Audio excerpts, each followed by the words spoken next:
Hello, good evening, everybody in the comment section who have been waiting for us here for a few minutes. This one's not on me. I'm not taking the blame on this one. I'm not being a good teammate here. It I'm is on throwing you. Your internet was not working. I am throwing Cinco under the bus at the start It of the is show. you. Your internet connection was not good. That's what happened. There's no way. There's no way. Prove Anyway, it. Prove it. well, next time I'm taking a picture. All right. Well, if you guys are tuning in, thank you for tuning in live to Miami Total Football Radio. The show, we are back for the first time in 2 weeks. We didn't get a show in between game one and game two for Inter Miami versus Atlanta United, but we're here to preview game three and recap, analyze, and kind of preview what's to come after what we've seen. As you can see, or as you've just heard, if you're listening to this after the fact, not on YouTube, that is Jose Armando, aka Cinco, aka Island Jose, with a nice shirt, another nice shirt. Did you get new t-shirts over the last couple months? What's going on here? Blame it on Andrea. Okay, Andrea updated Give her your all the credit. wardrobe. Okay, Yes. I am Franco Panizo, one of your usual other co-hosts, Afisita, aka Andrea Yanes, aka our co-host who hosted just mentioned. She's not in the house again. Where's Afisita? People want to know. She's still recovering. We had a long last couple of days, and she You was a guys little bit under the weather. recovering? We're not going to get into it. No. I am one of the people that does not do it. I know it's become mainstream here in the United States to talk politics with sports. We will not do that. We're not sharing any opinions here. But you were covering the presidential race. Yes. Yes, it was a very long day. Very long day. Exhausting. Over 12 hours. Yeah, and it was a rainy day in South Florida as well. So, it was just a terrible, it was a nightmare to work. But we got through it, and then, we needed to get back to our main, sports coverage. We did, of course, Inter Miami, Dolphins. There's an upcoming baseball tournament as well.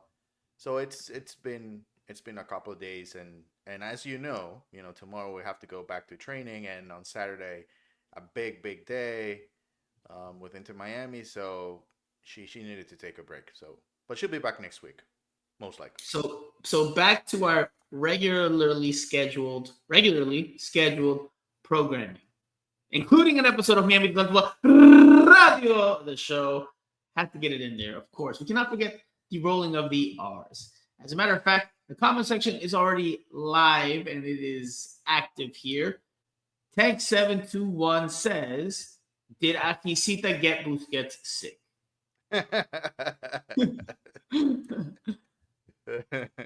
We'll talk about that. That's definitely not the case, but we'll definitely talk about Busquets here, his availability for this weekend's match after missing game two. We will preview the match, of course, Inter Miami versus Atlanta United, decisive match for Inter Miami. The playoffs begin now because every match from this point forward is do or die, assuming they make it past the Saturday. Every match beginning of Saturday is now win or go home. There is no tomorrow unless you come out on top. So we're going to preview that game. Again, recap what we've seen in the first two matches. We have to talk, of course, about Ian Frey's injury and how much concern that leaves. We will talk about Lionel Messi, of course, and his impact over these two games, what he needs to do in game three to help Inter Miami avoid an early round heartbreak, an early round elimination. So, Jose, there's a lot to discuss. A lot. So, let's get to it. Let's begin, starting with looking back, right? This is game three that we're seeing on Saturday. There's been two games that have been played, one in South Florida, one in Atlanta.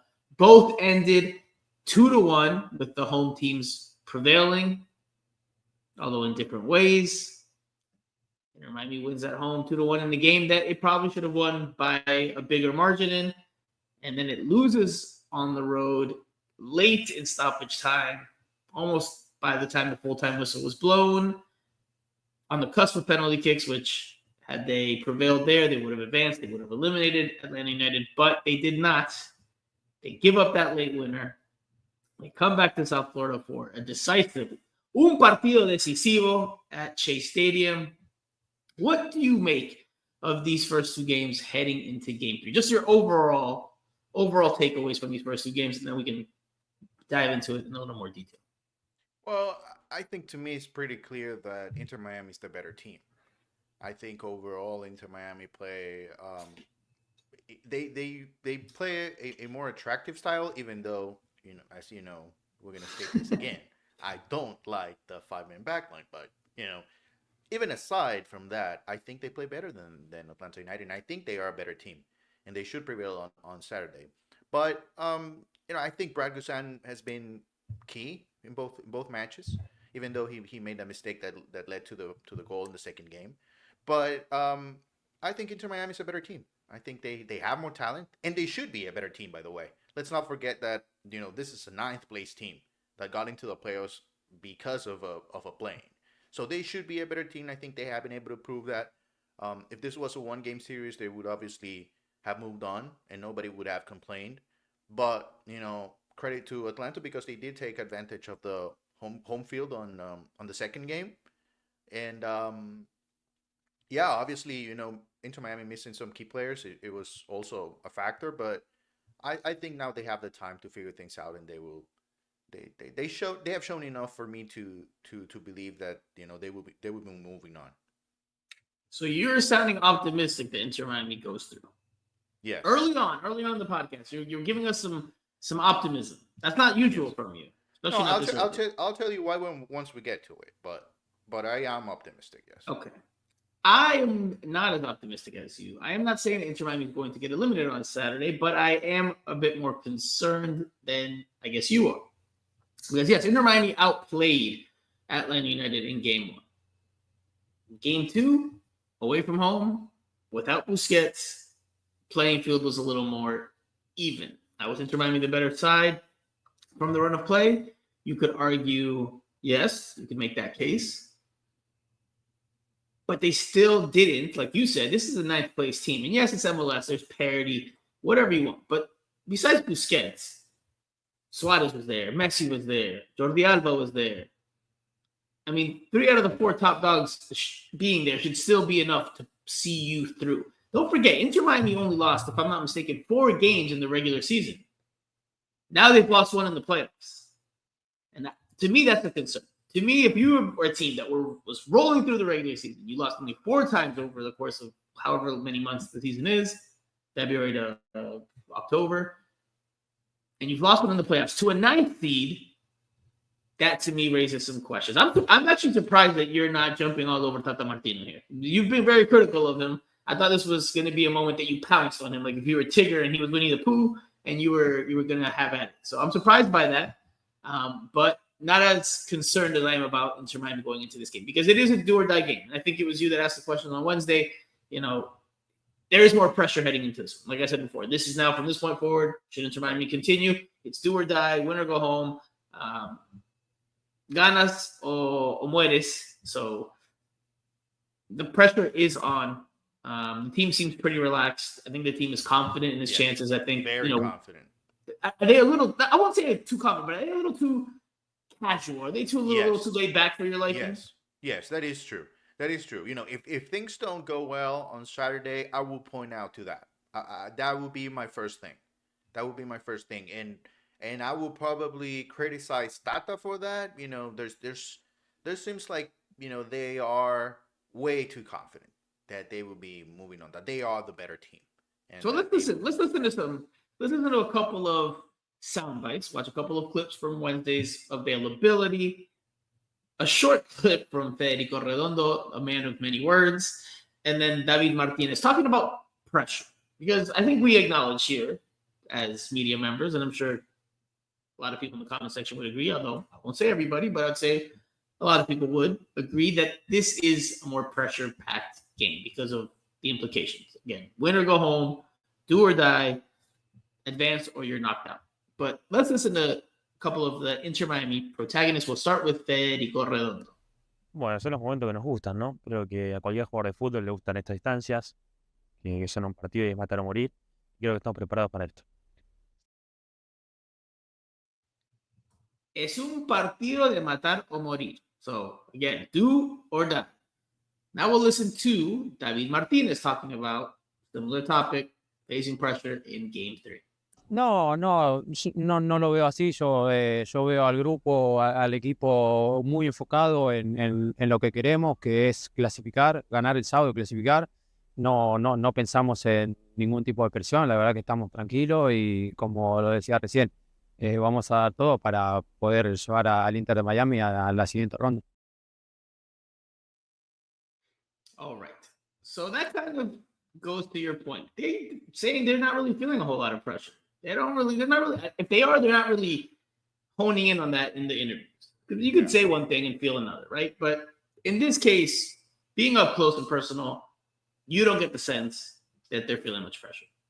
No, I don't get it. And from watching training this week on Wednesday, I didn't feel like there was anything different. It was like the casual kicking the ball around, everybody laughing. It was a smaller group, which is something that caught my attention, and because talking about the players, the field players, not the goalkeepers. The goalkeepers were all there, but they are usually on the side. But the first 15 minutes of training, which it's the part that we are allowed to watch. There was there were 17 players, including 2 academy players. So it was a very small group, just 15 players. So I don't know how much they were able to do. David Martinez and Diego Gomez were doing gym work, recovery. Obviously, Busi was not there. David Ruiz was not there. So at least from those 15 minutes, I didn't get the sense that like it's all about business. It was still very casual, very just Light. relaxed. Yes. A light environment. Which, listen, I mean, again, it all comes down to philosophy and theory, right? Do you want to keep it light so the players don't feel too burdened by the pressure? Which, again, you're talking about Messi, Suarez, Jordi Alba, Busquets. They played in much more important games, but still, in general, for the team, But do you want to keep it? There's a whole nother group as well. Right, that's what I'm saying. There's a whole bunch. I mean, right. So it's all about theory and philosophy. Do you want to, as a coach, Right. right? Do you want to keep it light? Do you want to keep it upbeat, or do you want to take the approach of understanding how much pressure there is, but also with the possibility where you Right. make your players a little too concerned, they're a little too nervous going into Saturday, right? Especially the other players, not necessarily talking about the fantastic Porto contra Fantásticos. So again, it's just about a matter of theory, and of course, if they lose, then the talking point will be, go, maybe they were too light during the week. You're already saying it beforehand, so that's that's fair game. I do think, look, they should absolutely be confident going into this weekend's game. They have been the better team for much of the 180 minutes. They'll be at home where they've been very good. Their record speaks for itself this year. They don't lose often. But I would also be a little more cautious. I was a little surprised not to hear a little more like, I mean, they didn't disrespect Atlanta. They said Atlanta's did their game. They gave their props to Brad Guzan. But I don't know, in their comments, in sus declaraciones, I don't hear enough like we need to play our game and be ourselves, and because if not, we need to be punished. Like I don't hear that type of tone. I hear just like we're just very we're calm, we're good, it's okay, estamos tranquilos. I don't hear like, okay, well, we do need to be sharp, we do need to be on our game. I just it feels to me that they are, I don't want to say overlooking Atlanta, but that they are taking they're very confident in their ability to advance. Very confident. Almost like if they fully expect to advance. Yeah, I would agree with that. And there were a couple of questions, one for each, and there were along those same lines. There were a couple of answers that caught my attention. From Fray Redondo, he talked about that he acknowledged that they were the better team, and that this was not that big a moment in his career. And I think there's a huge gap between a group of starters, not only players but starters. I would think for Drake Callender, this is a big game. Probably one of the biggest games. And along those lines, Toto Avilés, even though he might have experienced something in Argentina similar, I don't think he had a lot of experience at the top level in Argentina. So this might be as well, one of those games, and they are not used to, this type of expectation because I think we as the media members as well sometimes fail to acknowledge how big a moment this could be if things don't go well. This is a tough situation for Inter Miami for the players and coaches because if they win, it's gonna be like, all right, yeah, you move on. That's what we expected you guys to do. But if they don't, it's a big deal. It's a big deal because you just can't get eliminated by the ninth place team when you just broke the point record in the regular season. That wouldn't just be acceptable at any level. So there's gonna come some criticism out of it. So some players might feel it, and some even. Some there'd be a lot of criticism if they fall flat on Saturday. But look, Inter Miami doesn't even have to necessarily lose on Saturday. They could tie and then fall on penalty kicks, and then they're eliminated, and then that's it. That's the end of the MLS Cup dreams in 2023. So that's why, again, I expect them to pass. If I'm putting my prediction out 17 minutes into the podcast, I expect Inter Miami to advance, but I am slightly concerned about Atlanta's ability to knock this team off in some way, shape, or form. Again, it's a one-off game, bad refereeing decision, a bad bounce, penalty kicks. A lot of things can happen in this way. Inter Miami needs to play its A game. We'll go to the comment section here. Thomas says, I agreed with Jose, but I'm still waiting for a bright apology. Tom, not Thomas. This is Tom. Tom says Atlanta seems to be more motivated than Miami. They also have the momentum behind them. I mean, well, it's true. Look, Atlanta has nothing to lose. They're playing with house money here. Like, if they don't get through Saturday, then, I mean, they weren't expected to. So I'm curious to see the game they play. I imagine it's going to be defensive-minded, looking to counter, looking to find a way to pluck one on the other end. But it's going to be interesting. It's going to be interesting how Atlanta goes about managing the game. Because if they do take a lead, are they just going to park the bus for the rest of the game? How does Atlanta go about managing this game? It's a very interesting tactical battle, and over the course of the 90 minutes, the chess match that will arise. Jose, I want to look at some stats. And I know you're not a big stats guy in general when it comes to talking sports, even though you cover It depends. If you go for the XFG stuff, prediction to win, that stuff, I couldn't care less. X to that. Funny enough, and this is going to take us back, and some of the listeners and viewers, way back to 2020, before you were even a co-host on the pod, and it was just myself and Eric Krakauer, the original duo. One of the initial pods, I named it Expected Own Goals, I think, because I was just mocking. I'm not a big advanced stats guy. I know it serves its purpose, but I just think when it comes to the beautiful game, they are useless. The eyes will tell you what you need to see, as well as some stats. Some stats do, like some of the basic stats will help paint the picture of what a game is. But if you want to go into advanced stats and this and that, you could paint almost any narrative and say, oh, well, look, this is the best player besides Messi because he does this, and this well. When that's not the reality of how. Because, metrics don't measure know-how. They don't measure hierarchy. They don't measure big game moments. I mean, you could, right? You could fine-tune it, but it doesn't really, can you measure an expected goal with, the striker of Luis Suarez's caliber versus, no offense, he's not even an Inter Miami player anymore, but Schneider Borgelin? I mean, if they put the ball in the same area in the same minute of a game, is it an equal opportunity for the both of them, given who they are and the skill set? No. So that's why, anyway, tangent on advanced statistics or advanced analytics aside, we will look at some stats here, starting with the first game, which was at Chase Stadium in Fort Lauderdale, Florida, on, if I'm not mistaken, Friday, October 25th, Inter Miami with a 2-1 victory. Goals from Luis Suarez and Jordi Alba. Inter Miami had the possession, 61.2 to 38.8. Inter Miami outshot Atlanta 22-8. Shots on target, 11-2. Passing accuracy for Inter Miami, 87.8. And Atlanta, 83. That was game one, Jose.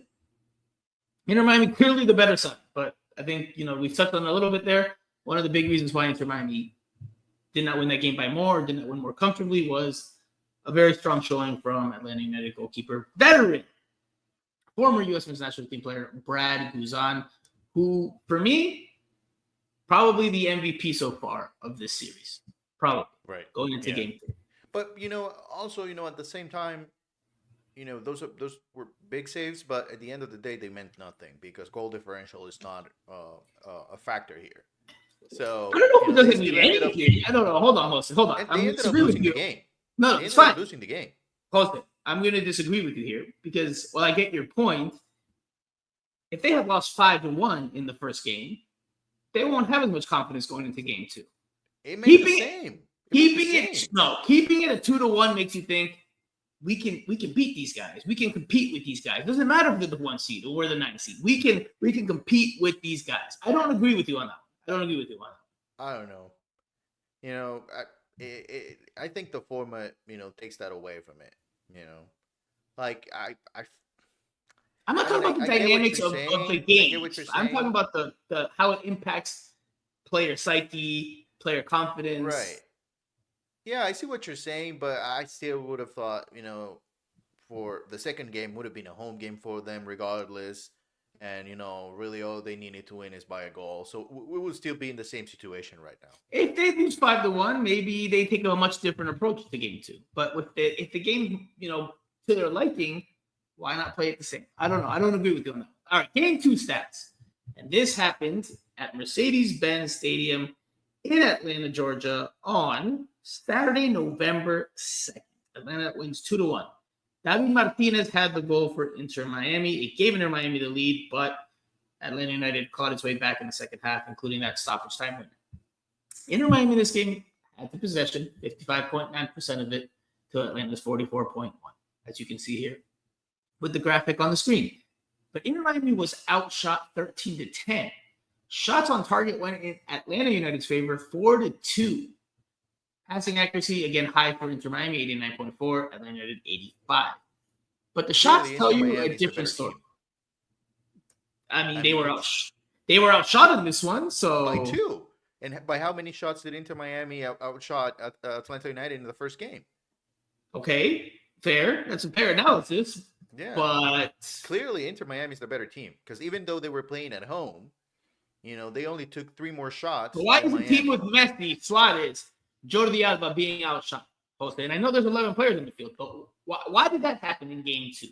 Give me an analysis, right? How do you go from being so good at home in game 1 to having a drop-off in performance levels? Un bajón en términos de rendimiento. How does that happen in a 1 week? It was a full week of rest, right? A full week of preparation. How did that happen? Explain that to me in your analysis. It comes down to who you're playing against. I think the Inter Miami faced 2 different teams. The first game, remember, Atlanta United just played the plane, like 3 days before. So they took a more conservative approach.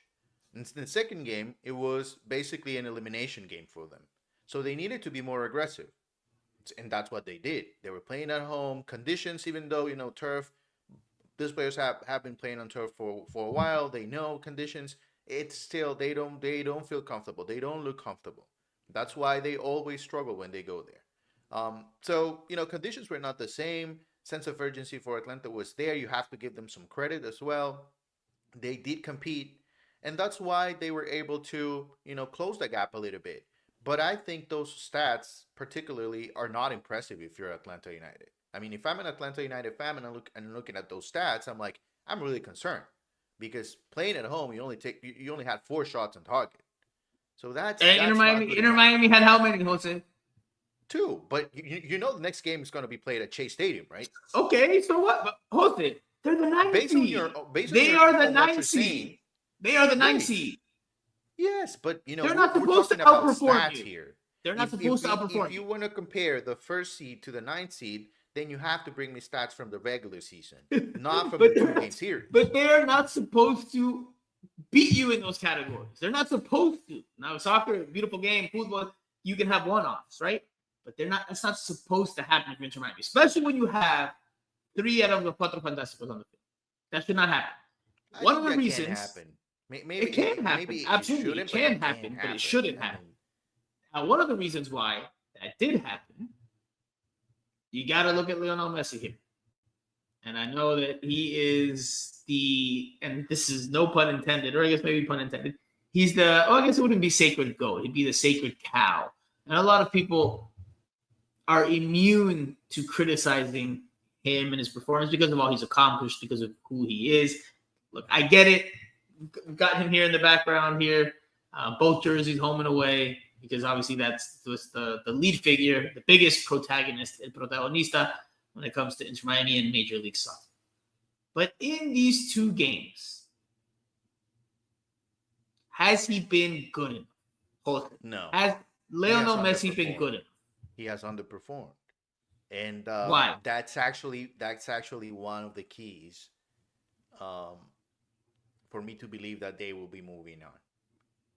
It's going to be it is hard for me to believe that Messi will have a third game in which he doesn't perform at his level.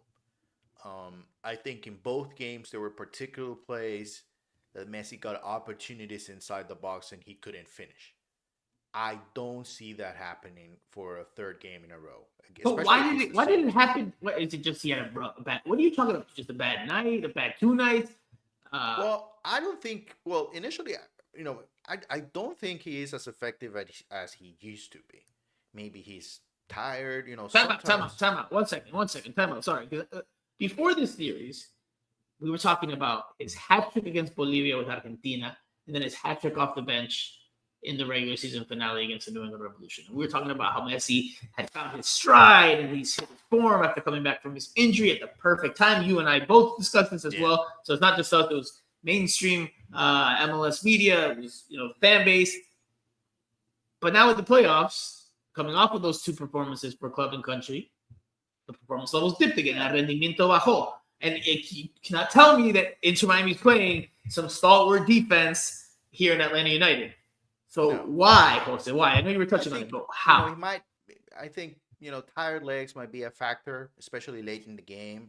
And I think there's one thing in particular for me, and it's motivation. I think he knew they have some leverage in the first 2 games. So was there any pressure? Yeah, there's always pressure to win. But you can't tell me it's the same in the first game and the second game when you still have one more shot at it. I think Saturday he knows what would it mean to his brand to get eliminated in the first round of the playoffs in MLS.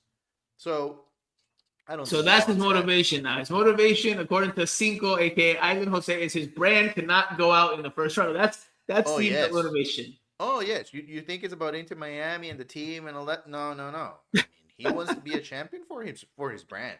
He wants to be everywhere for his brand. Listen, to your credit, his brand has been very business-like since he's arrived here. He's literally on everything and everywhere. Yes.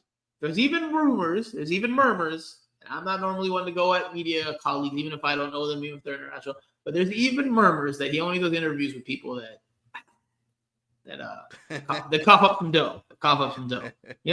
So maybe not only, but in large part. If you see some sit-downs, maybe there's un arreglo or un entendimiento ahí, maybe. But it's fair game to care about his brand, especially when you're working. I think he should care more about Inter Miami, though, going into if we're being honest here. But anyway, get away from his brand. Look at his stats. Let's look at his brand after his stats and his brand are bigger than our faces because it's covering the middle of the screen and only the middle of the screen. All right, in the 2 games, right? First game, 9 shots, 4 on target. Second game, 4 shots, 0 on target. 86. He did better with his passing actually in the first game than the second game. But in terms of the shots, not a great haul in the second game. Now, as Thomas says here in the comments section, let me bring it back up. He says, if you watch the Atlanta games all season, they put 2 to 3 players on him. Skrilla also adds 9C doesn't matter in the playoffs. LAFC lost to Vancouver 3-0. Tom adds, I watched the New York vs. Columbus series, and New York defense was very good. That and quick counters, which, by the way, we haven't got a chance to talk about. Columbus Crew, the team that Inter Miami was supposed to meet. Destiny had them in the Eastern Conference Finals. Jose, you were the one that was saying, "Oh, Inter Miami is in trouble if they meet Columbus in the playoffs." And look, Columbus didn't even make it out of it. That. If it was on the road, maybe, but not at home. I still believe Inter Miami is a heavy favorite against almost every team. Well, against every team now, because the other team that I thought they would have trouble with was Columbus. But I didn't think Columbus was a favorite. We're not doing it. I'm not doing it. I'm not taking the bait. But Jose, Messi stats, especially in the second game, a big dip. To me, he gets paid the big bucks. I don't care if he has 2 to 3 players on. I don't care. He's Messi, right? The expectations with Messi are different than anybody else. He gets paid millions of dollars per year to be the guy on this team. On Saturday, I'm not doubting his ability to do so, but on Saturday, the onus is on him to take this game by the scruff of the neck and help push Inter Miami, if not just outright push Inter Miami. I said help because there's other pieces, but if not outright push Inter Miami to the next round. He has to step up. He has to have a big game, and not only a big game, he has to have a big game that helps Inter Miami advance. If he has a big game and they lose, that's not good enough. That's just not good enough for they have to pay. It's not who he exactly. Listen, if they tie and they get through on penalty kicks, I mean, is it acceptable? Probably yes and no, but I mean, the key is to advance, and I think he has to have a big game in order for them to advance. Well, I think the first 15 minutes of the match will be very telling. What type of intensity is Inter Miami going to bring to the table? I think that's going to be very telling. And who has to lead the way? It's Messi. Messi needs to lead the way. He needs to show something different in the first 15 minutes. Whether he scores or not, show more energy. Make sure you have your teammates ready. Just be aggressive. It's pretty clear. It's pretty clear, Franco, that with this team, especially with playing 5 in the back, which I don't think they'll be able to do this week, but with playing we'll get there. Hold that thought. Especially with playing 5 in the back, this team will struggle late in the game because it's not the same when you have fresh legs in the middle and Diego Gomez can run around and Fray can run around and Bright can run around or Gressel can run around. But once you have done the work for 60 to 65 minutes, and now you acknowledge even more that Messi and Suarez are not going to be able to help out defensively, and they are going to struggle moving forward as well because they are tired of just chasing the ball. If you don't have possession, then you're in trouble late. So that's why it's very important. First 15 minutes, 30 minutes, set the tone. Try to get a lead. That's going to be key. I think that's where the game for Inter Miami can change. If they allow Atlanta United to believe they can move on, they might be in trouble. But the first 15 minutes will be very telling, especially from our side. We're looking at a different perspective of the game. We're not fans, so we're not rooting for Inter Miami. We're just analyzing what they are doing. Some people are. Some people in the press box. Some media members, yes. Media members. You hear the applause and the cheers when Inter Miami scores at Inter. Unfortunately. Yes, unfortunately. Listen. We're not trying to just caveat, parentheses. It's not that we dislike Inter Miami, but we also don't like Inter Miami, right? We're supposed to be neutral. Like, it's supposed to be just down the middle. Well, yeah. The main thing is we're not rooting for them, but we're not rooting against them either. We're just viewing the game from a neutral perspective. And in the press box, the rule is supposed to be a professional press box. There's supposed to be no cheering in the press box. It's a thing that's been said for years across press boxes all over the United States and Canada. That is the rule. No cheering in the press box. And it's not something that we say. Something the PR teams say and they normally enforce. But since Messi and Inter Miami and everything's happened, that's gone out the window here. Half the press box, usually further down in the press box on the, I guess I'd be going towards the north side of the press box. They tend to cheer when Inter Miami does well. It's very distracting. Once it happens, it moves you away from everything that's going on. But yeah, bottom line is, I mean, we're not going to go against Inter Miami. We're going to call it as it is. Whatever happens. But you just need to stay level-headed and obviously it's good for us if they move on because we get more work, like that. Objetividad. Right. I think that's there are several I think the norm in MLS overall is that teams usually get so many podcasts out there from teams in particular, and most of them are led by fans. This is not the case for us. We are not Inter Miami fans. Tank 721. I'm sure you guys are into as well. Tank 721 says we're Inter Miami. The rules are always meant to be broken. So there's that. Jose, so we both agree that Messi needs to have a bigger game. Yes. He needs to either score a goal, get 2 assists. Look, in this series, in 2 games, he has 1 assist, and it was a very routine pass to Jordi Alba on a well-drawn-up, well-executed jugada laboratorio, a set piece that was practiced and rehearsed. But it was a routine pass that Jordi Alba received and then smashed home from distance in game 1 of the series. So it wasn't like a magical pass from Messi, an exquisite through ball that split the defenders or anything of the like. He got the assist, but it was most of the work was done by Jordi Alba there. Yeah. So it's time for Messi to step up. He has to step up. Look, if he doesn't have a good game, could Inter Miami still advance? Yes, I think they still could because they have that much talent at home. Yeah. But let's put it beyond a shadow of a doubt. Messi have a big game. Don't keep Atlanta United alive in this one. Don't let them linger. Don't let them feel like they have a chance. Put 2 goals on them in the first half. Add another 1 or 2 in the second half. Make this game end this game quickly if you're Inter Miami. And Messi has to be a big part of that. Yeah, he needs to be, and I think it's in a similar spot as Tata Martino. If Tata Martino. If Inter Miami doesn't win for Tata Martino this season, probably, not probably, it would be a complete disaster. And it's similar for Messi. If he doesn't score and Inter Miami doesn't move on, he should be the first person responsible for it. So, would he be though? Really quick side question. Would he be though? If he does not play well and they get eliminated, let's say they just lose by a goal, they lose on penalty kicks. They get eliminated. They get trounced from the playoffs. Early elimination. He'll get criticism from the both of us. That's it. He will get no criticism at all from the entire group, that covers Inter Miami. I don't think he'll get criticism. I don't think he'll get, an inch of, hey, Messi should have done better. No, everything will point out probably to Drake Callender or to the team not having enough. Or whoever committed the penalty kick or whoever got the red card. But, it's only the 2 of us who is going to, we're going to. Throw Andrea in there. Andrea will be coming in here 2 foot. Yeah, I'm talking about, our group here. You said 2 of us. Come on, throw Andrea. She comes 3 of us, yes. We would be the only guys that would be criticizing them. And I think, there's some a sense other of people. nationalism as well. There's a lot of Argentine media that covers the team. And I can understand how it's hard for them to criticize Messi at this point after he gave them the World Cup, so they will most likely point out to something else. Listen, no, this doesn't go for everybody, but some of the Argentine press that covers the games, they fawn over Messi. Yes. And listen, it's amazing. I'm not going to sit here and tell you it's not. It's amazing as a media member to sit there and watch him live week in and week out, see what he does on the field. It is impressive.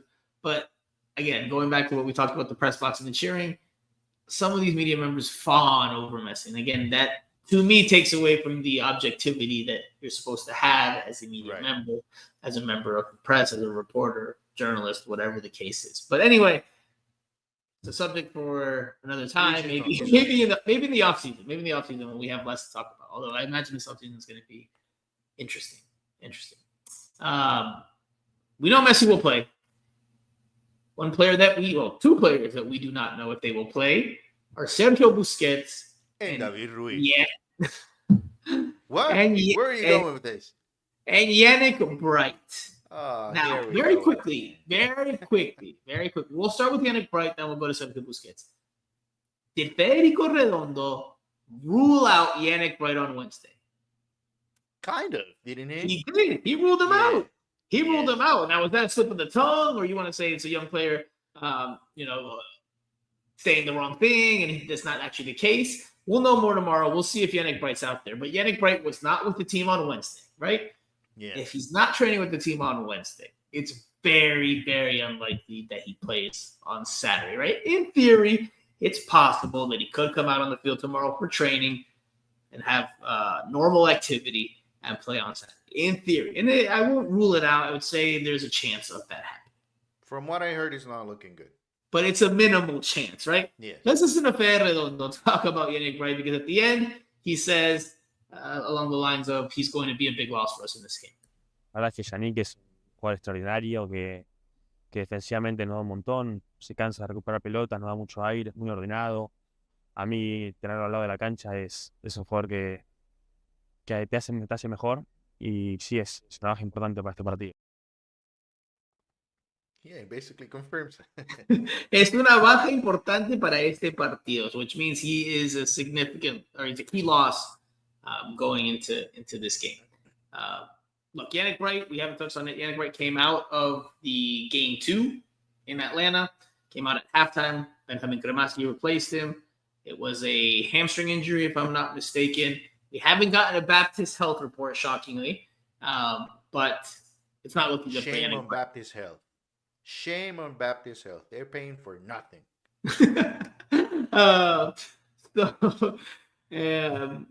You make me lose my train of thought here with your closest sarcasm. Okay, I'm back. With Yannick Wright, Inter Miami loses something defensively, Jose. And I don't care what you say about. You know, you think he's talented, but he shouldn't be starting. I always said that he's attack-minded. They're gonna miss him. He's a big miss in this game. You know, Yannick Wright is a very important player, and he grew into that position. He grew into that role. You know, always my thing with Yannick Wright is that I don't put him over Boosie. That's my only thing with Yannick, but I like him as a player, and I think I don't think anybody puts him over Boosie. Yeah, you guys put him over Boosie. You want, like, even Tata puts him over Boosie, playing Boosie as a center back just to give him a spot in the starting 11. I think that's where's the problem with me. That's my problem with it. But I think the combination of missing both players makes it even worse and harder to digest if you're Tata Martino, because you do have Boosie as your starter in the midfield, and your second choice, and a very good choice, is Yannick Wright, and he's not available as well. So it doesn't look like he's going to be available. Right. We haven't confirmed it yet, but all signs point to him not being available. Yeah, I will be shocked if it's Thomas here in the comment section says, I don't trust Jose talking about Wright. Fair enough. Good point, Thomas. Good point. Brad Dropman. I don't know if this is Brad's first comment or not. It might be. Well, if it is, welcome, Brad. Brad asks, what's the story with Sergio? Is he playing on Saturday? All right, Jose. Enlighten me, enlighten the viewers or the listeners. What is happening with Sergio Busquets? He missed the game against Atlanta, the game in Atlanta, game 2. Because of what reason? Give me the full thing. Yes. He apparently he got hit on the chest in the first game. And that hit led into pneumonia. An illness. Right. Which is something that we learned not right after the game. Obviously that, symptoms didn't appear like right away. So as time went on, Tata did clarify what was going on with him. He was absent initially of training, and that's when we first heard about an illness going on with Boosie. And I think, if I'm not mistaken, this happened on Wednesday. Last Wednesday. Mm-hmm. Yeah, after the game, after the first in game. Between game 1 and game 2. Right, on Wednesday. And then obviously he was not there on Friday. And it was not until, Juan Ballesteros actually asked the question after the game, and Tata really gave out a full explanation of what happened. He was not available on Wednesday, and tomorrow is going to be key, of course. If he's not training, then most likely he won't play. But that's the thing. I'm working on getting information from professional experts on.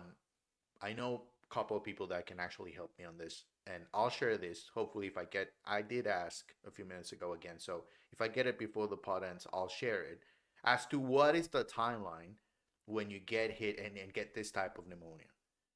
Because I think that's the we have we have a way to know other than what the team will actually share with us, which we know it's not going to be that much. So if we get consistency from the word that I get back, then I'll share that information, because this is something obviously that it might go case to case and see what happens and how Busi's recovering. But this might be something a professional can actually relate into an injury, just like we I mean, saw. it's concerning, right? Hold on, regardless of whether he's out another week or 2 weeks or he returns, it's concerning that he picked up this pneumonia through a knock, and he's missed a week and a half's worth of training. Right. That's concerning, right? That's concerning. It's not like this has got just the sniffles or something along those lines. This is concerning because hasn't even been on the practice field. You could have a cold and maybe power through, but if he's not even out there kicking the ball, that's... Yeah, Tata did mention that on Saturday he was feeling better. But he didn't say his back or he'll train next week. He didn't go that far. And I think we were all expecting to see him on Wednesday. And that's where, when he was not available, then everybody started thinking. I saw some rumors about, well, he just has another injury and they're not letting us know. Well, that's an Inter Miami for not. Exactly, absolutely, So absolutely. You have immediately. Inter Miami has invited this type of speculation. Yeah. Even when they try or say that they're being forthcoming and transparent. Because while we get Baptist health reports for David Ruiz, we don't get any Baptist health reports for Yannick Bright or Sergio Busquets. Now, they could argue, well, these are minor term things, so there's no need to put that out. But listen, this is the professional sports. Like, you watch the Dolphins, they have an injury report that gets updated throughout the week. You watch the Miami Heat, they have, if not a daily injury report. Like, and I tweeted this earlier this week. It's time for Major League Soccer to find a streamlined process to report injuries. Because this is bullshit, man. This is bullshit that we still have to speculate and not know exactly what's going on. We were told illness, but we weren't told that there was a hit that led to the illness. So we don't really know how severe these injuries are or these issues are until after the fact. This is a major league. I know I'm going on another tangent here, it's away from what we're talking about, but this is a league problem, though. Correct. This needs to get resolved. This needs to be addressed. Yeah, I think this is more than an Inter Miami. This is a league problem because the league allows the teams. That's what I'm saying. There needs to be a streamlined process, right, where every team has to follow the rules. No gray areas. I mean, the Dolphins, for crying out loud, put when someone just did not practice because of rest or whatever the case is. Like, yes. Anyway, all right. I think the league likes it this way. The league likes it this way because it's a major league, but a minor league in some other stuff. It's definitely still very minor league. It's major league in name, major league in knowledge. They want to control all the eyeballs looking at MLS. They want to control them and they want to show. Because eyeballs lead to money, brother. Right. Eyeballs lead to money. Mike B says Tata will blame the injuries if they lose. So it doesn't matter who he blames. It's still going to be on him. Well, I mean, it would also be on Messi again. We talked about that. But anyway, Messi, yes. Jose, I don't like to date the podcast. I try not to date it. Obviously, we're going to get a lot more information on Friday, but sometimes it's inevitable when you're recording a show, and it's not a daily show. Starting 11 on Saturday for Inter Miami. Who starts? I think Yannick Bright's out. I think you think Yannick Bright is out. Do we both think that Sergio Busquets is also out? What do you think? I think Buzi's out. Yes. I would be more optimistic about him returning than Bright for this decisive game 3. But if I had to wager, I guess I'm saying he's also out. So with that assumption, not inside information, but with those assumptions, who's the starting lineup for Inter Miami, and then of course what formation? This is your favorite question. I'm not asking you what you would do. I'm asking you what you think Tata Martino would. Yes. Well, I think there's no other choice at this point for Tata Martino because the two key players for him to play a 5-man backline are out or might be out. So Are I they think though? Boosie and Yannick Bride both might be out. Those are the key players for that system to work. Well, who started? Who started in the game 2? Who started in game 2? And what formation? No Allen. Yes, and that didn't work. And he played as the sweeper. But didn't you just Yes. tell me Inter Miami was the better team? Yeah, they were the better team, but they didn't win the game. If they would have played with a 4-man backline, they would have won that game. No doubt. Because they would have been more aggressive. They would have taken more shots on goal. That's what the 4-man backline gives into Miami. That gives them one more attacking player. And that's exactly what they need on Saturday. Because they're going to be thin defensively. So you're not going to be able to fix that. But if you have more on the attack and you acknowledge that, okay, we might concede a goal or two, but if we put enough players out there, we're going to have a shot to overcome those 2 goals. The comment section disagrees with you, Jose. The comment section disagrees with Tank 721 says Allen and Martinez were the best. Allen played a good game, but it's not about Noah Allen. It's about the system. It's about the system.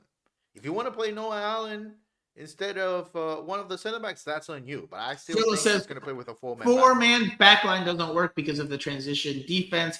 Mike V agrees with you. He says he should play a 4-4-2. Alba, Martinez, Toto, Cello, Redondo, Gressel or Rojas, Messi, Gomez, Suarez, Campana is what should happen.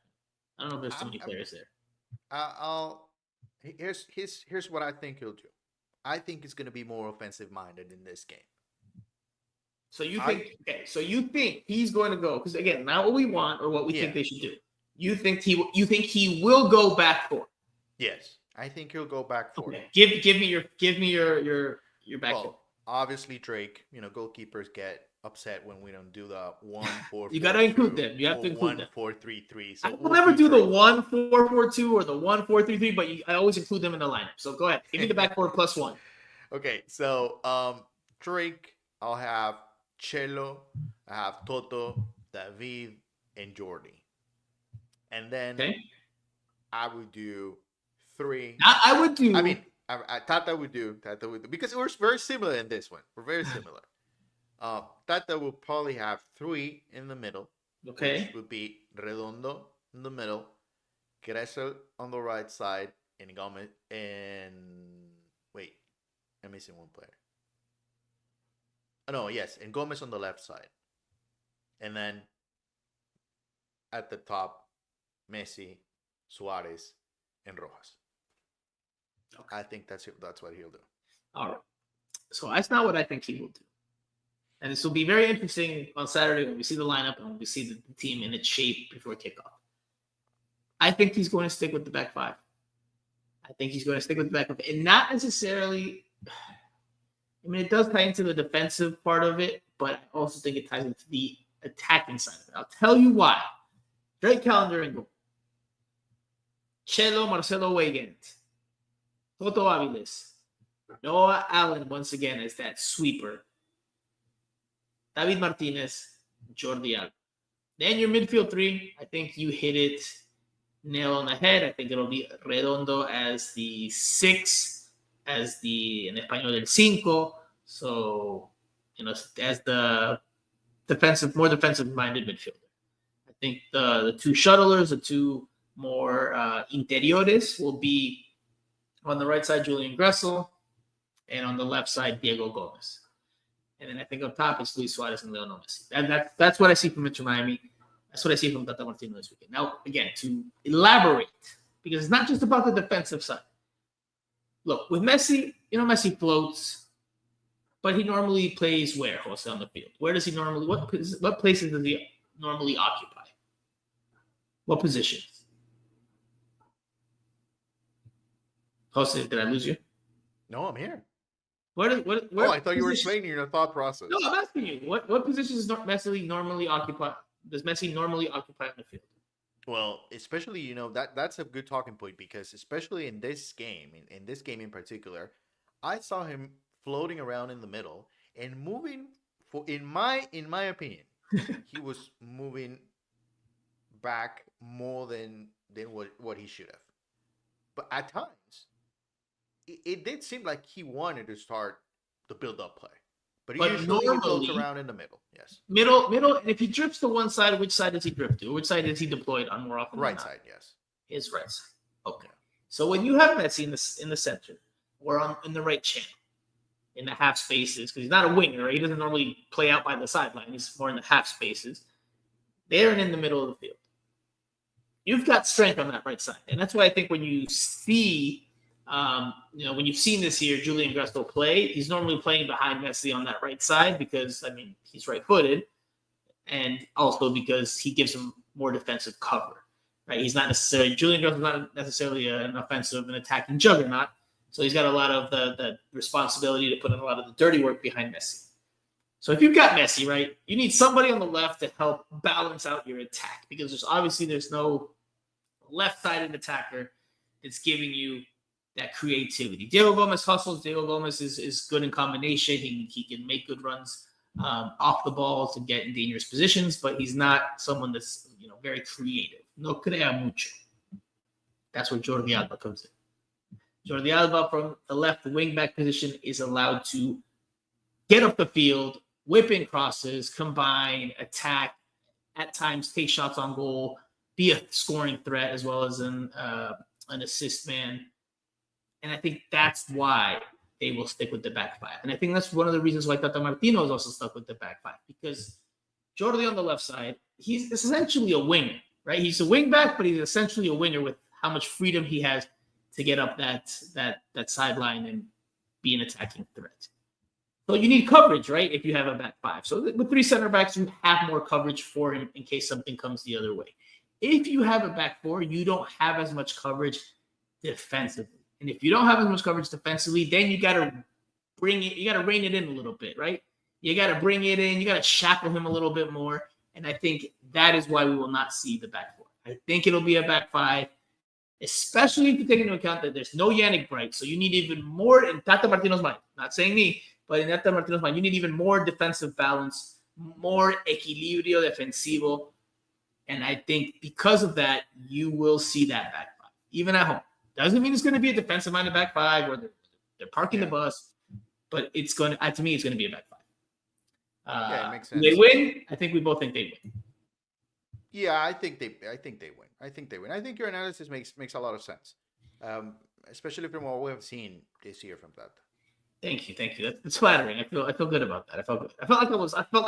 You know how people on Twitter say, "Hold on, let them cook." I felt like I was cooking. Takara in the comment section says, "How did Diego Gomez not win the Young Player of the Year after winning number one in the 22 under 22? I'll never know." All right, so because we pretty much put a bow on this game, right? Like we think Inter Miami wins. Yes. If Busquets, before we answer that question, if Busquets does play, because again, I think we both agree that he's probably the more likely of the two to play on Saturday. Yes. All right. Yes. If Busquets, but I would give him a very low chance. Low okay. Well, let's say that he does play. Busquets starts. Does he start at center back or does he start in that midfield? For you, it's going to be in the midfield because you're going 4-3-3. Yes. For me, he would start at center back. I still think he would start at center back because of the defensive coverage. Anyway, Jose, can you explain how Diego Gomez did not win the Young Player of the Year award despite winning the 22 under 22? Well, because the 22 under 22 is chosen by the league. It's una porquería. It's a hype machine award. It's just Right. meant to drum up interesting young players so that they can bring eyeballs to them, help bring eyeballs to them, and then try to make money off of them in the transfer market. That 22 under 22 thing is like una tontería, man. It's una tontería. It's marketing. Yes. And the defensive. No, I mean the Young Player of the Year, which it's the We talked equivalent about this today on Twitter. to the Rookie of the Year. Well, it used to be the Rookie of the Year, but not anymore. Now it's the Young Player. That's decided by a voting process. Just like the MVP and. I thought you were going to say just like the election that you covered over the week. No. I'm back to sports. So yeah, look, I think Who makes up? Gomez. Who are the constituents that make up the voting process? So just explain to the people. The media members, One third. players, 1/3. and Coaches and coaching staff. executives. Yeah, coaching staff and executives from all teams. I voted for Diego Luna. What? I voted for Diego Luna, and I'll tell you why. Why did you retweet me then? When I voted for Diego Luna because here's my thought process. I think Diego Gomez is a much better talent than Diego Luna. In 5 years from now, Diego Gomez will be nowhere near Diego Luna. But I think Diego Luna in 2024 was a lot more important to Real Salt Lake than Diego Gomez was to Inter Miami. And we're judging this year, this end of season awards based on the 2024 season. And I think Diego Gomez is a very good player, very, very good. But I think in particular when Inter Miami plays with a 5-man backline, that really hurts him from showing his full skill set. And I think that Diego Luna did it all year long. So that's why I made my decision. I don't think it's wrong. It would have been wrong if Diego wins it because, I mean, he's a very good player. But in particular, in my own analysis, I voted for Diego Luna. So I was okay with the decision. Which, by the way, the percentages were crazy. Crazy percentages. Usually, you get like an even kill, like, okay, so players think this way, coaches think this way, and maybe sometimes the media goes overboard, and you get some crazy percentages. But this time around, it was crazy. It was all over the place. I'm trying to think. So it was very interesting because of how it broke down in the votes. Maybe, I don't know. I feel like some people, the real Inter Miami, and I don't mean this in a negative connotation because I would classify both of us as this, but I think only maybe the Inter Miami nerds would really care about this. Maybe people who don't care as much about these results and the breakdown of it all might not care, and they might want to fast forward through the next minute of this. But the breakdown of the poll was very interesting because Diego Luna got the players' vote and he got the media vote. But when it came to executives and coaches, Diego Gomez won there. Now I voted for wide margin. By a wide margin. Yeah. I voted for Diego Gomez. And look, if you're looking, which is so interesting to me, Jose, and listen, I'm not saying you don't have an argument. It's a very valid argument. But when you look at the stats, Diego Luna played in 31 games for Real Salt Lake in the regular season. He started 26. He got 8 goals and 12 assists. Pretty good numbers. Pretty good numbers. Diego Gomez, 15 starts in 19 appearances, so played a lot less. Only 3 goals, 7 assists. So by a simple statistic standpoint, Diego Luna was the front runner between the two. But I don't think it just comes down to stats, man. Like, Diego Gomez is not necessarily tasked with creating a whole lot on this team or with being the top scoring threat. A lot of what he does is off the ball. A lot of what he does is getting stuck in, pressing the opposing players, helping recover the ball. That's a lot of his responsibilities on this team. He's shown with the ball he can make things happen as well, although, again, he's not a playmaker, and he's not necessarily the biggest goal-scoring threat.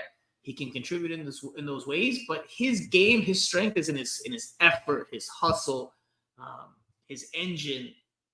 He's got talent with the ball. Don't make no mistake about it. But I think if you just chalked it up to statistics, not saying you did, but in general, then I think you're clearly not going to vote for Diego Gomez. And that's the one thing that I think about just general American public media.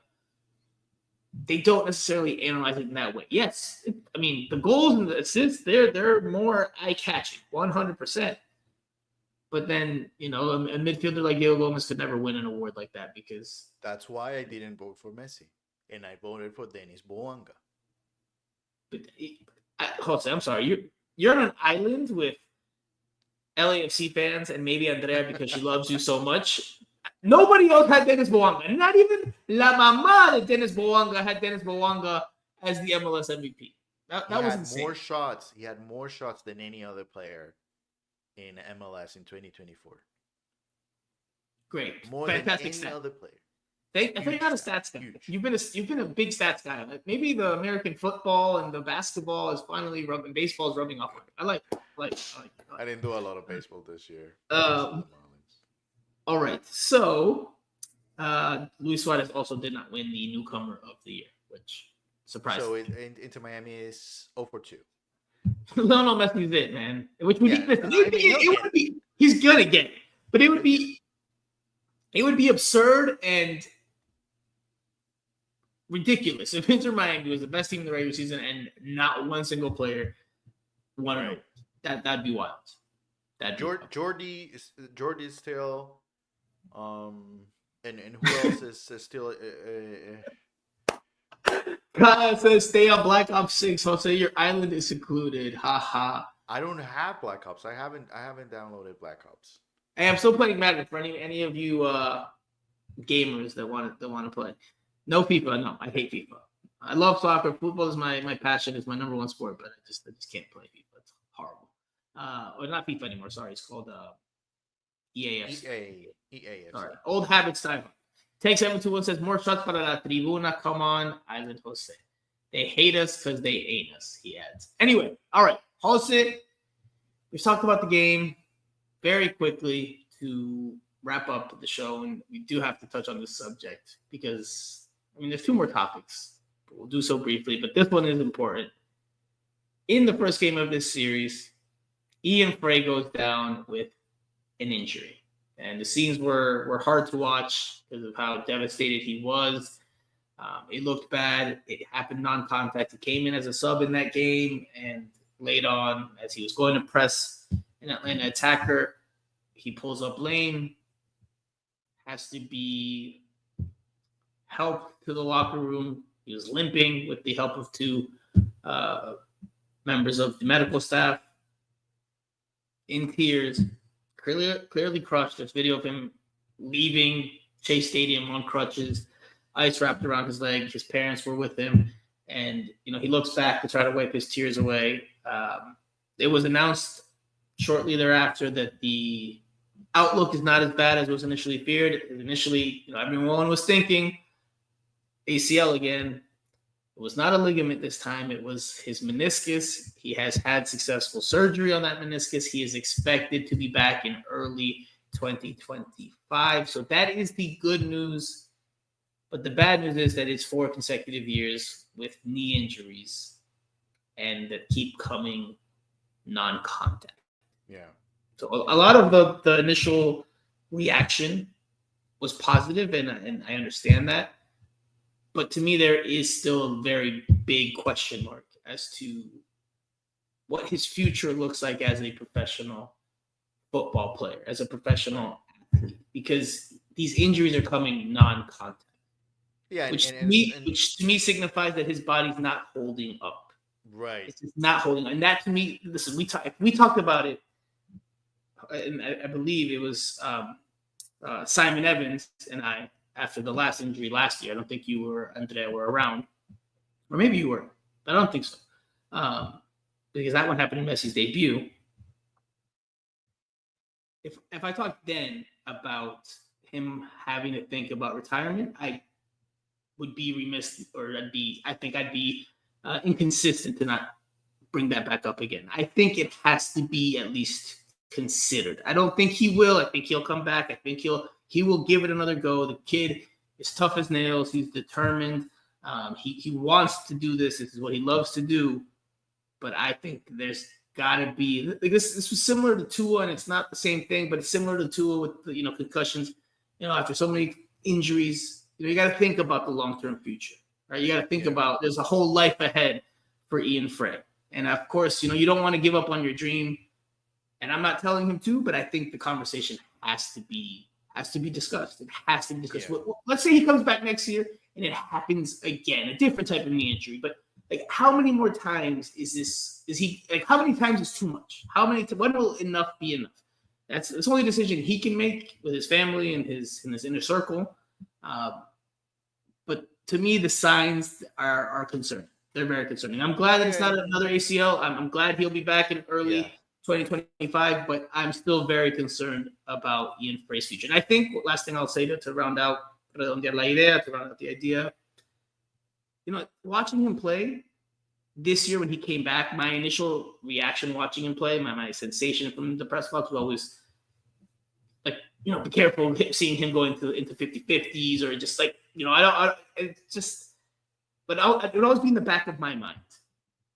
Going into next year, it's going to be on the back of everybody's mind every time he plays. And maybe this isn't what he would want to hear, but to me, this is the reality of the situation. And I don't know where you stand on it, but that's just what I think. I think even though it's positive that he'll be back next year, I think there's going to be a lingering concern until he can sustain a prolonged period of good health. I think these concerns are valid, and I think that they will exist for a good while until he proves otherwise. Yeah, well, what I would say about this is, first off, he's one hell of a player because, what he showed this year playing as a right back, adjusting to what Tata wanted, it was very impressive. And I think it's similar to what we saw early on in his career as a center back, which, it was the first time that he caught our attention a few years ago. I love the way the kid plays. I don't want to interrupt you, but I love the way the kid plays. The kid can play. There is no denying. That's what makes it even more crushing. If this kid can play, man. When we saw him 2 years ago in the 2022 preseason, he was the best player in preseason. Absolute, hands down, the best player in preseason, and then he suffered his second ACL tear. He came back last year. He was looking good. Then he gets injured again. And then this year he comes back. And I will share this. I ran into him not too long ago. I ran into him actually a week or two before this latest injury. I just ran into him out and about. And I commended him. I gave him props because not only did he come back, not only did he contribute, he was playing very well to the point where some people were starting to maybe raise the question internally as to whether he should be starting over Chelo Weigand, which I don't think would happen because there's connections there. But anyway, but he was playing that well. He was going at players, and he's a taller player, right? He's a center back who's been playing as like a right wing back this year. He can dribble at players. He can penetrate with the ball at his feet. He scores goals. He scored in preseason in 2022 against Universitario. He scored, if I'm not mistaken, in that year with Phil before Messi arrived. He was playing like as a midfielder at times, and he scored a couple goals, if I'm not mistaken. This year he scored. He's super talented, uber talented. His body's not holding up. That's the devastating part about this. Yeah. And the one thing also that adds to the concern is that Inter Miami, they have been very careful with him. It's not like they have rushed him into playing again, into getting back into play because, they didn't need him in that way. So that was the one thing that is concerning. But I would say this, when it comes to retirement, there are, cases that I know of players that consistently had knee injuries and they were able to find a way. They usually change diets or they do something in particular that actually helps them get through them. But in this particular case with Ian Frey, I think the most critical moment for him will be once, if he's able to come back next year, once he's out of a contract. Who is going to take the chance on him? And because this is a business, remember, so it's not like he's a nice guy, so we're just gonna give him another opportunity. He takes a roster spot, and I think that's gonna be critical. He needs to find a way to stay healthy, to at least lead teams to believe that he can be an asset that will be available moving forward. If not, he's gonna get into a situation of signing 1-year deals with options, and that's where usually things don't go well. And I think if after everything that he has gone through, if he gets into a situation where he signs a 1 year with an MLS team, he doesn't play next year, 1 year with a USL team, and he struggles as well, then that's usually when this type of players, as talented as they are, they just start fading away. I don't know if it happens everywhere, but maybe the system here with the 1 year deal and an option doesn't really help this type of players. So there's comments, of course, here from our faithful viewers and, well, I would say listeners, but I'm sure they have their own comments at home. But if you're listening, then you're not watching live, so not in the YouTube, Twitter, or Facebook comment section. But Mike B says he's not getting worked out correctly. Like muscles should be huge, quads and sides should be hyper developed. They aren't doing that. It might take him a bit. It might make him a bit slower, but it will protect his knees. I'm not a medical expert. I'm not a physical trainer, so I don't know what the solution is here. But like Mike V says, to an extent, and maybe closer to what you said, maybe something does have to be tweaked in his game. Maybe he has to evolve as a player. Maybe change up a little bit of who he is on the field in order to sustain a prolonged period of good health. Because what's happening now is just not, and that's the sad part, because he is very good. I couldn't see him if he can play at this level and if he can stay healthy. I see him as a national team caliber player for the United States. Like I think he's got the potential to be that good. Or Jermaine. But he has to stay healthy. He has to stay healthy. It's a shame that his career to this point, this has been the story. This has been the story. It's unfortunate. There's a similar case in this is a player you know, Andy Najar, the Honduran. Used to play with DC United and went to Belgium. Went to Belgium, and then he struggled with, I think there were 4 knee injuries. And they did happen. Like he recovered, and the first or second game he played, he got hurt again. Recovered, same thing happened again. First, second game coming back, hurt again. And that happened several times. And then, he got into a stretch. He came back to MLS. He played for a little while with LAFC and then signed back with DC United. And something happened once he got back to the States, whether with LAFC, and I think he credited a little bit, the coaching staff in DC. I think it was Hernan Lozada, the head coach at that point in DC. And he credited that moment because right after that happened and he was able to fully recover once again, he never had a problem again. And, Andy, he made his professional debut very early in his career. So there's obviously time for Ian Frey.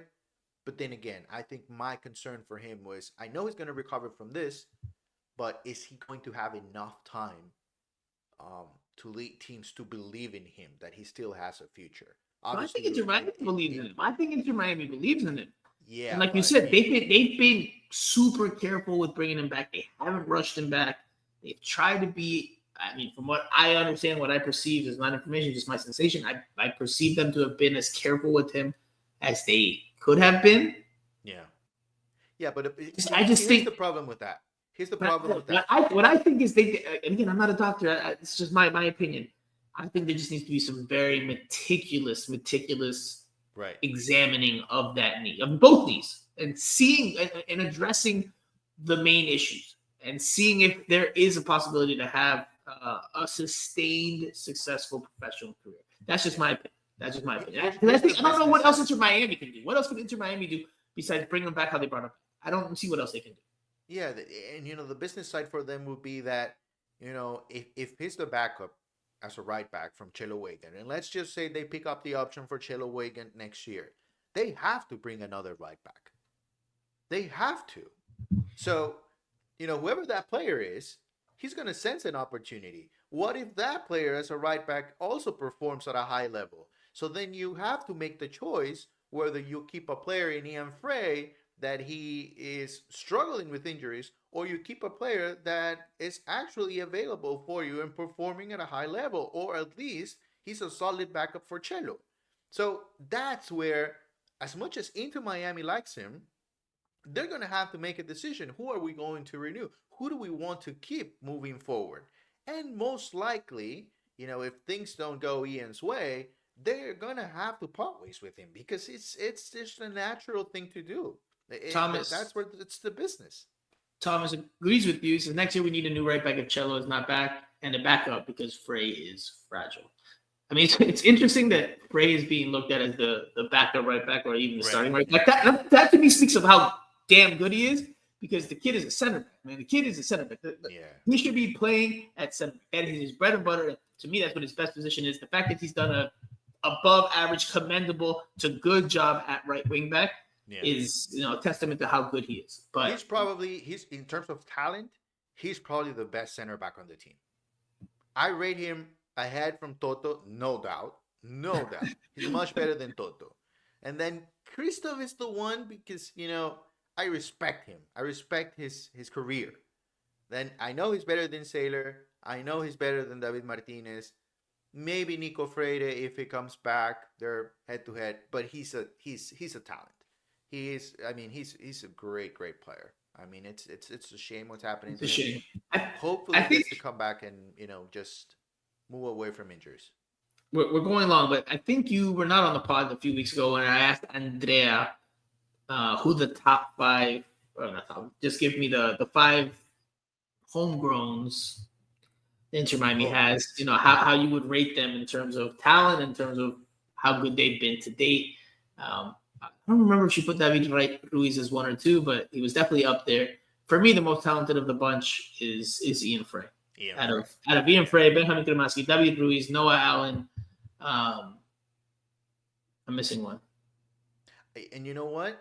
I think Noah Allen is up there, and he could be even higher. But what I would credit for, and maybe moving away from the topic here, bringing Noah in, it's the way that Noah has been able to adapt.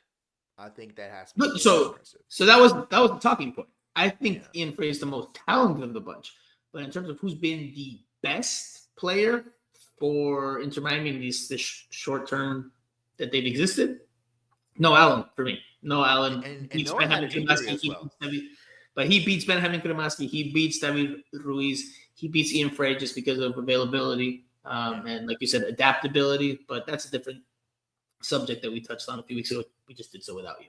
Jose, very, very quickly, again, best wishes to Ian Frey as he goes through the grueling process of trying to recover. The final thoughts that I'll share with him is a comment here from Tank721, and I think most, if not everybody, is in agreement here. If I can find it, I just put it up a few seconds ago. Filter of comments. Filtering comments. There's a lot of comments. Here we go.